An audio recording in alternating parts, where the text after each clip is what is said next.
हमारे कौमी इदारों की तबाही और उनके खसारे के चर्चे दुनिया भर में बड़े मशहूर हैं। पाकिस्तान स्टील मिल्स, PIA, तवानाई के चंद शोबे और ख़ास तौर पर पाकिस्तान रेलवेज़ मुल्क का वो इदारा हैं जो अपने खसारे का ववेला बड़े फ़ख्र से किया करते हैं। हाजी ग़ुलाम अहमद बलौर के एक गुज़श्ता बयान के मुताबिक पाकिस्तान रेलवेज़ मुल्क का वो शाहकार इदारा है जिसने 2 सालों के दौरान 3000 करोड़ रुपयों का नुकसान किया।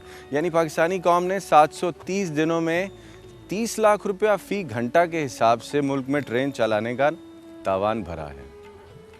पाकिस्तान रेलवेज़ ये सफ़ेद हाथी इतना महंगा क्यों हो गया है? इस सवाल का जवाब बड़ा आसान है।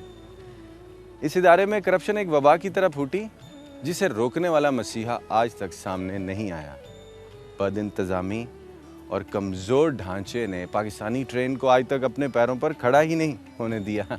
ये बहुत लंबी दास्तान है, लेकिन फ़िलहाल मैं कराची में लांढी जंक्शन पर मौजूद हूँ, जहाँ मुल्क भर से आने वाली रेलगाड़ियाँ अपने सफ़र का इख्तिताम करती हैं। लेकिन मेरा सच का सफ़र आज यहीं से शुरू होता है। बाकी तफसीलात मेरे साथ।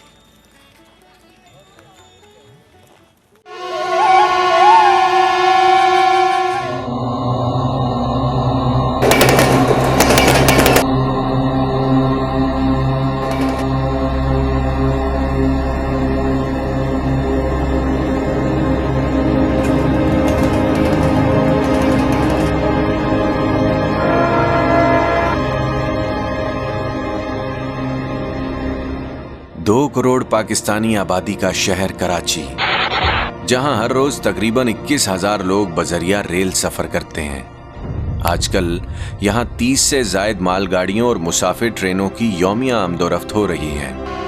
पाकिस्तान रेलवेज कौमी इदारा है, लेकिन तकरीबन पूरी कौम ही इससे हमेशा नाराज रहती है। क्यों? गाड़ियां बहुत लेट है, सब भाई इधर टेंशन में। मेल और फीमेल के कंपार्टमेंट्स जो है वो अलहदा करें। तो बोलते हैं आगे जाओ, ऊपर जाओ। बाबा जिससे टिकट लिया उसको शिकायत करो। उसको बोलते हैं हमारा काम नहीं, हमारा सिर्फ काम है टिकट देना। फिर अब ये शीशे खड़े ही नहीं होते, बार बार नीचे आ जाते हैं। ना ये जो बैठने की जगह ना इनको साफ किया जाता है, ना ये सफाई की जाती है इस गाड़ी की। सन 2010 के इख्तिताम तक पाकिस्तान रेलवेज का खसारा अरबों तक जा पहुंचा है। वफाकी वजारत इस अहम इदारे को बचाने में नाकाम और हुकूमत अवाम समेत ट्रेन के डूबने की मुंतज़िर है। ना तो माल बरदार गाड़ियों से रुपया कमाया जा रहा है और ना ही रेल की तरक्की पर कुछ लगाया जा रहा है। पब्लिक अपना गुस्सा अपनी ही प्रॉपर्टी पर अलग से निकालती है। हम पहले जो था तो तकरीबन 90% से ज़्यादा गोदी से माल रेलवे उठाती थी जी। आज रेलवे 4% उठा रही। ज़्यादा दौर का मार्शल लॉ था। उस वक़्त हमारे जो चेयरमैन थे रेलवे के, वो लगा दिए थे, एक रिटायर्ड लेफ्टिनेंट जनरल थे गालिबन सईद कादर, वहाँ NLC इंट्रोड्यूस करवा दी थी। वो जो हमारा तमाम जो ट्रैफिक था ना, वो NLC के ज़रिए जाता था। माल बरदार गाड़ियाँ ख़त्म हो गई हैं। ख़त्म ये हमारे पास तो सिर्फ ये है, सरकारी महकमों की ज़्यादा, जैसे मिलिट्री का स्टॉक है। हिंदुस्तानी रेल सोने का अंडा देने वाली मुर्गी है। इंडिया में रोजाना 1 करोड़ 80 लाख मुसाफिर बजरिया ट्रेन सफर करते हैं। 20 लाख टन सामान मालगाड़ियां उठाती हैं और इंडियन रेल सालाना 19 बिलियन अमेरिकन डॉलर्स का बिजनेस करती है। लेकिन उसी रेल को हम चला सके और ना ही बचा सके, इसीलिए इदारा है कि किसी भी वक्त दिवालिया हुआ चाहता है। अब पूरी दुनिया में इंडियन रेलवे जो है प्रॉफिट में जा रही है। डिवीजन के बाहर और ट्रकों को रूट परमिट नहीं देती। वो इन कोचिंग से हम जो कमाते हैं इनके ऊपर लग जाता है। स्टाफ का खर्चा, इनकी मेंटेनेंस, गुड्स इंप्रूव होगी तो ये खसारे से निकलेगी, उस वरना नहीं, बहुत मुश्किल है। हमारे यहाँ अवाम ट्रेन को ऐसे जला देती है गोया पुराने इश्किया खुतूत। साबिक वजीर आजम पाकिस्तान बेनज़ीर भुट्टो का कत्ल हुआ तो मुल्क भर में 35 लोकोमोटिव यानी ट्रेन इंजनों और 139 बोगियों को आग लगा दी गई। कौम का अरबों रुपया डूब गया। मसला लोड शेडिंग का हो या कोई सियासी बलवा, परवाना बन के जलना रेल को ही पड़ता है। तो बदकिस्मती से जो दिसंबर 2007 में जो हादसा हुआ बेनज़ीर भुट्टो शहीद साहिबा का, उसके बाद ज़्यादा नुकसान रेलवे को मिला। 35 लोकोमोटिव जल गए थे, 139 पैसेंजर कोचेज चला दी गई। रेलवे कैरेज फैक्ट्री रावलपिंडी में ट्रेन की एक बोगी 3 से 5 करोड़ रुपयों में तैयार की जा सकती है। अगर इदारा चाहे तो नई बोगियां बनाना और मुल्क भर में चलने वाली ट्रेनों की मुरम्मत और देखभाल करना मामूली काम है, लेकिन फंड्स लगाए नहीं जाते और करप्ट अहलकार पाकिस्तानी रेल को मुसलसल खा रहे हैं। इन्हें कभी कोई रोकेगा? हमारी जो कैपेबिलिटीज़, आपने शॉप विज़िट किया है, फैक्ट्री विज़िट किया है, तो आपने देखा है कि हमारे पास कोचेज़ बनाने का मुकम्मल पूरा स्किल मौजूद है और यही चाइनीज़ कोचेज़ हम बना भी चुके हैं और इनकी टेक्नोलॉजी हम एक्वायर कर चुके हैं। तो ये बिल्कुल आपकी बात सही है कि यहाँ बन सकती हैं, लेकिन चूँकि हमारा गवर्नमेंट ऑफ पाकिस्तान के पास इतनी फाइनेंसिंग नहीं होती कि उससे हम अपने तौर पे हम बनाएं, तो हमें लोन्स के लिए foreign loans, supplier credit loans पे हमें बनाते हैं। तो सप्लायर क्रेडिट लोन्स में फिर हम बाउंड होते हैं कि हम बाहर से इंपोर्ट करें। सरकार, अवाम और पाकिस्तान रेलवेज की गफलत ट्रेन को स्क्रैप बनाने में मसरूफ है। ये दुखों भरी दास्तान खासी तवील है, लेकिन इस वक्त मेरी मंजिल है कराची शहर का लांढी स्टेशन, जहां अभी अभी फैसलाबाद से मिल्लत एक्सप्रेस आई है। पहुंच तो गई है, लेकिन हस्बे आदत खासी लेट है।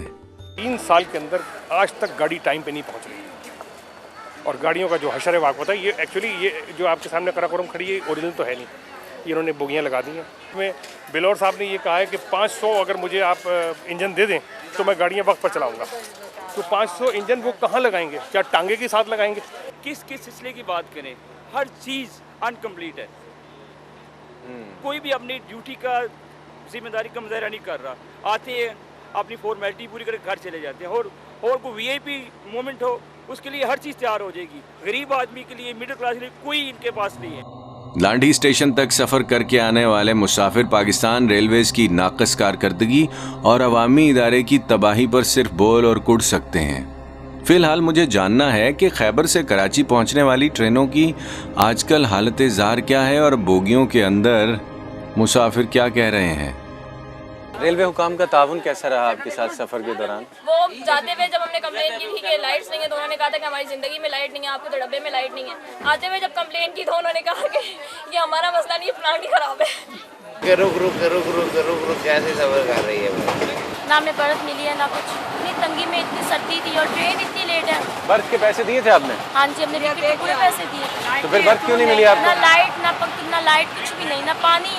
हम अपने मुल्क की जो मौजूदा जो तबाही है उसको अगर देखना चाहते हैं तो रेलवे की तबाही देखते हैं।